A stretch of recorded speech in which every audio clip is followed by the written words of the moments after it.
I am so happy that she asked this question because I have been meaning to do a video like this for the longest. So I'm gonna do a quick consultation video. These are questions that I asked my doctor. You can change it up. This is just my list. If I miss something, you can go ahead and add it. I didn't get a chance to ask my doctor all of these because my consultation, I believe, was 30 minutes and we just couldn't go over everything. But let me tell y'all, when it was time for surgery, what I didn't ask him, I was able to ask him like right when he was marking me up. So if you watch my YouTube video, you'll be able to see that whole story. Like when he was right before surgery, when he was putting the marks on my body, I'm like, listen, make sure that you do this, do that, because I want it fresh in his memory as he was doing my surgery. But anyway, this is my list. I'm going to go ahead and put it up so you guys can screenshot it.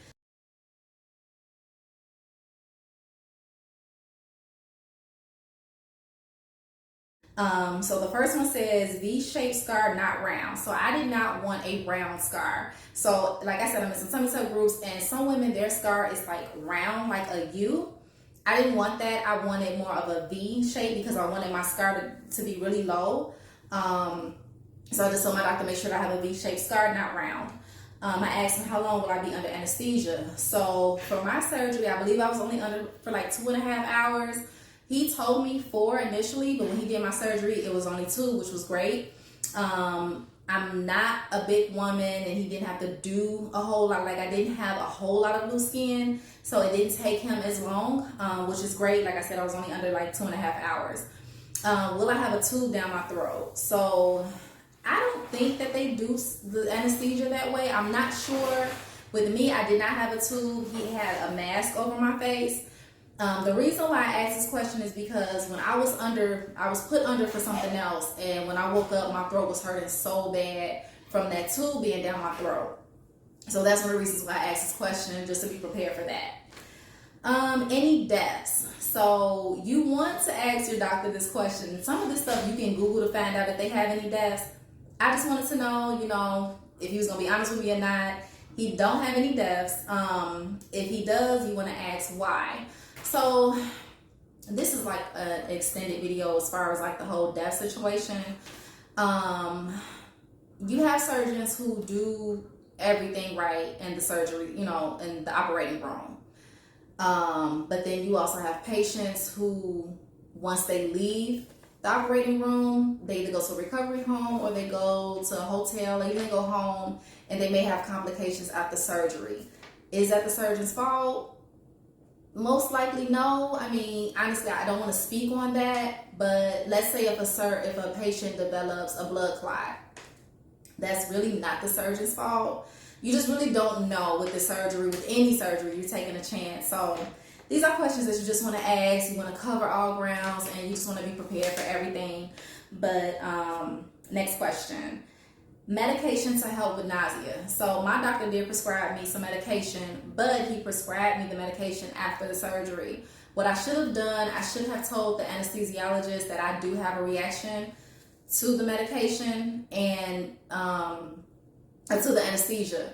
And so they could have given me something during surgery so that when I woke up, I already had it in my system.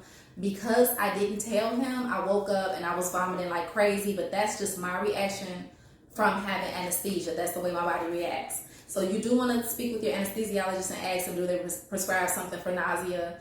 Like I said, my doctor did give me something afterwards, but it was too late. I was already vomiting. Let's see. Do you offer any payment plans? So my doctor offers payment plans. He also takes Alphion credit and he takes Care credit. I'm going to do another video on how I pay for my surgery, y'all. Don't be like me, okay? Because it was a hot mess, but that's a whole nother video. Do you offer the Expero shot? I believe I'm saying that right. So the Expero shot is pretty much a shot they give you that numbs, I believe, your muscles. My doctor did offer it, and I believe he charged $500 extra for it. I did not get it. He told me that I probably don't need it, so I didn't pay the extra $500. Some women have gotten it, and they say they didn't feel no pain, so that would have been great. But I didn't get it, but he does offer it. Let's see, will you be the only doctor operating on me? So I've heard stories of doctors having, like say they'll schedule the surgery with this specific doctor, and once they get to the operating room, somebody else is operating on them. Now, I don't think that's supposed to be a thing, but I've seen it in the tummy tuck group, so I just had to ask. Let's see. What should I do to prep my body for surgery? So this is important because you want to be prepared. You know, your body's about to go through all of this trauma and you getting cut on and all this stuff. So you want to ask your doctor, like, what should I do? What should I stop doing? What medication should I take? What should I stop taking? And honestly, my doctor gave me a packet with all of these things in it. So like a lot of these questions were already in this packet that he gave me. Let's see. What should I do to, okay, I already asked that.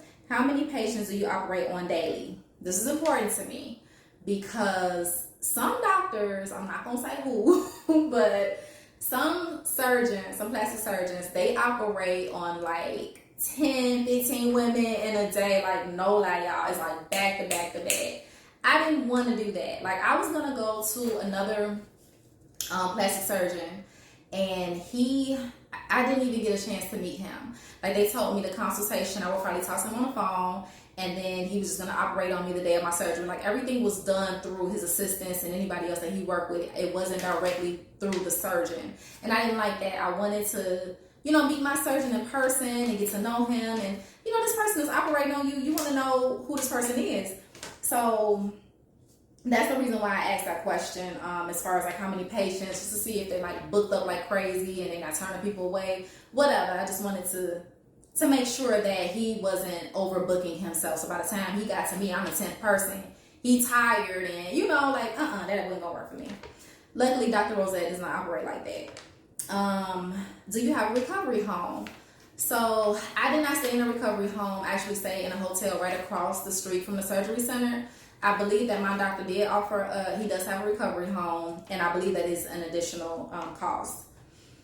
Let's see. As far as me staying in the hotel, my mom is a nurse, so I wasn't really worried about having the aftercare that I needed because she's a nurse and she was able to take care of me the way that I needed to. So make sure if you don't stay in a recovery home, that you have somebody that's gonna really, really be on it. Because my mom was taking my vitals, she was doing all the necessities, like everything, all the important stuff that needed to be done. Like, I didn't have just some random friend there that left me in a room and, you know, here I am with no help. Alrighty, next question. Will I be able to contact you directly after surgery with any issues? This is a big question. You want to be able to contact your doctor. One of the reasons why I didn't go to Miami or go to out of state period is because I wanted to be close to my doctor if I had any problems. Of course, you can go to the hospital, but I feel like your doctor knows what's going on with you versus you having to explain it to somebody else. So the good thing about Dr. Rosett is he gives you his personal cell phone and you can contact him whenever, 2, 3 o'clock in the morning, he's always going to answer. Okay, how easy is it to ruin my muscle repair? Y'all, this is a whole nother video too, because I'm telling y'all, I thought I ruined my muscle repair so many times throughout this whole tummy tuck journey because one of Dr. Rosett's patients, I was talking to her throughout this whole journey. She sneezed and popped her muscle repair. So after my surgery, I was vomiting like crazy, and I'm like, oh my God, I probably ruined my muscle repair because if this girl can sneeze, if I vomit, I'm probably doing the same. So for the longest, I really thought that I had ruined my MR, but I'm hearing that it's not that simple. Like, you can't, with her, I don't think she was wearing her binder. I think it was another situation, like she sneezed and she didn't have any compression on or anything. And you do want to be careful. Like, you want to stay in your compression, especially in the beginning. But it's not that easy to ruin your muscle repair is what I'm hearing. I don't know, because like I said, there's other girls in this tummy tuck group that say they reached up to get something out the closet and they heard a pop and they ruined their muscle repair. So definitely ask your surgeon about the muscle repair and ask him what does he use to repair it. Like, some doctors use something stronger than stitches. I don't know the exact word or whatever, but it's a good question to ask. Do I have to shave before surgery? So I shaved before my surgery, but I did hear that the surgeon will shave you if you didn't shave. Let's see. What supplements should I stop taking? So this was also in my packet that he gave me for the consultation. He went over all the supplements that I should stop taking and stuff that I should take. Like, he told me to increase my iron. What else did he tell me to increase? It was something else I can't remember, but he definitely told me to like double up on iron just because that's good for your blood. What else? When should I stop drinking? So I don't think I asked him this, but I did put it on this list. This is a good question for you to ask your doctor. But for me, I stopped drinking 30 days before my tummy tuck. I don't smoke weed or cigarettes or anything like that, but I will go out to the club and I will drink or whatever, and I stopped that 30 days before my surgery. When will I go home in a file or a binder? So I pretty much knew this answer. My doctor sends me home in a binder. You just kind of want to know what you're going to go home in and what to expect and what to buy. So he sent me home in a binder, and I had my faja already ready when I got out of my binder. Let's see, how soon can I go back to work? So this question is different for everybody. My doctor pretty much told me when I feel comfortable, like I took 4 weeks off from work. And for me, that wasn't enough. Was it 4 or was it 3? I think it was 3, y'all. This has been so long. I think I took 3 weeks off. And I went back and I was still hunched over when I walked in there. And I just felt like I should have took at least 2 more weeks. 3 weeks was too soon for me.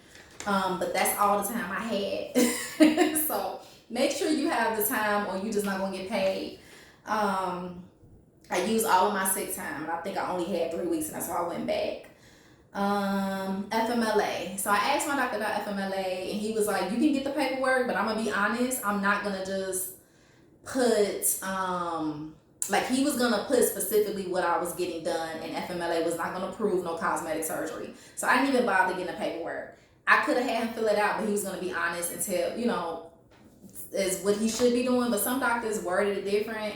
But no, Dr. Rosett was like, no, I'm putting you in a tummy tuck, and they may not approve you, so I didn't even bother. Hourglass shape. I do not want a square shape. Can y'all see it? I put it in all caps because I was very serious about this. Do not give me a square SpongeBob shape. I'm paying all this money, and a lot of doctors out here in the U.S. do not be snatching you in. So, and I know that the way that your body is, your body type, anatomy, whatever, all of that makes a difference. But I'm telling you, I done seen some women go to Mexico and it did not look like they was going to be able to achieve that hourglass, and if they gave it to them. So I stress it to my doctors, take as much as you can. And this question or whatever, this demand, I told him this the day of my surgery. I was like, make sure you snatch me in. I wanted it fresh in his memory while he was operating on me. And he did it, so I'm happy. Dog ears, don't want that. So some women have dog ears after surgery, which is like little flaps on the side. I believe that's still extra skin that the doctor didn't take. I don't know. Like, the doctors try to prevent it, but sometimes it happens. And if it does, they normally do revisions and they cut it back off. That's something that can be done in the office. So, and normally they do pay for it. Let's see. How long is swelling? I don't even know why I put this on here, because we all know you can swell up forever, honestly. Like, I almost didn't get this tummy tuck surgery because women kept talking about swelling. How long is swelling? I'm 5 years post-op, I'm still swelling. I'm like, what the hell is the point of me getting the surgery? I'm gonna be swelling, still looking like I got a big belly. But I don't even know why I put this on here, because this varies, everybody's different. Now, as far as my swelling did go down drastically, I want to say maybe like 9 months post-op, I stayed flat longer than I did swell.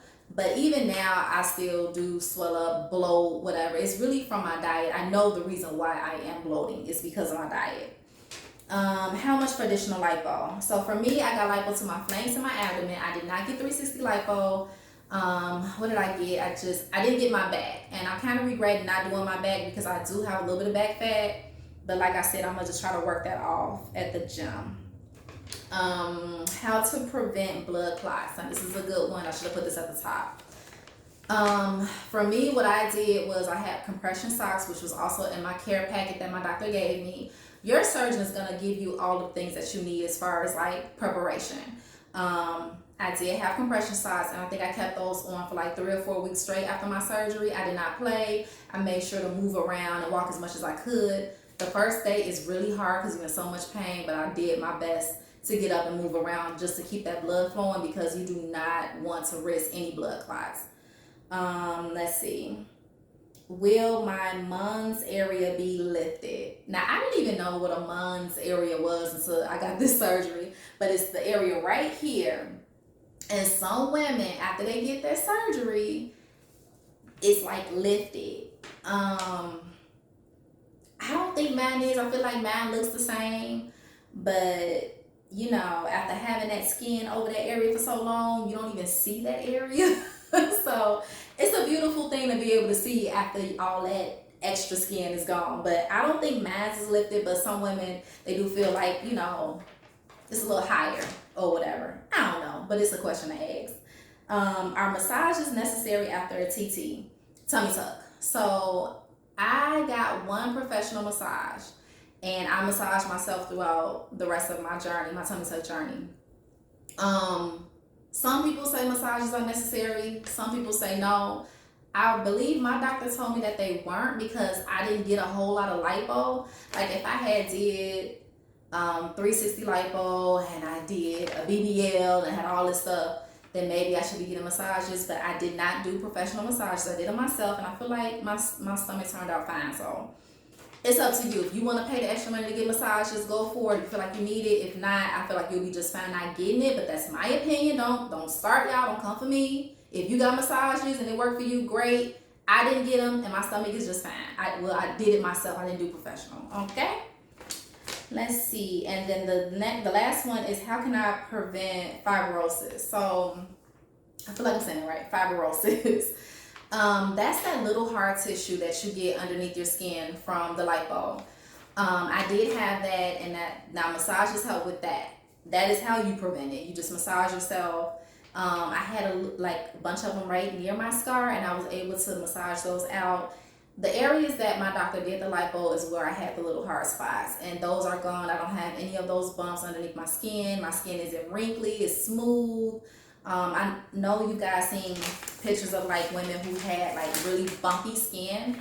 I believe that's called the fibrosis, and I'm not sure how you prevent it from looking like that. If you get a lot of lipo, your skin will start to look lumpy like that. But yeah, that's my consult questions. Like I said, screenshot it. You don't have to ask your doctor all of these. You can pick and choose, add what you want, and let me know how it goes, y'all.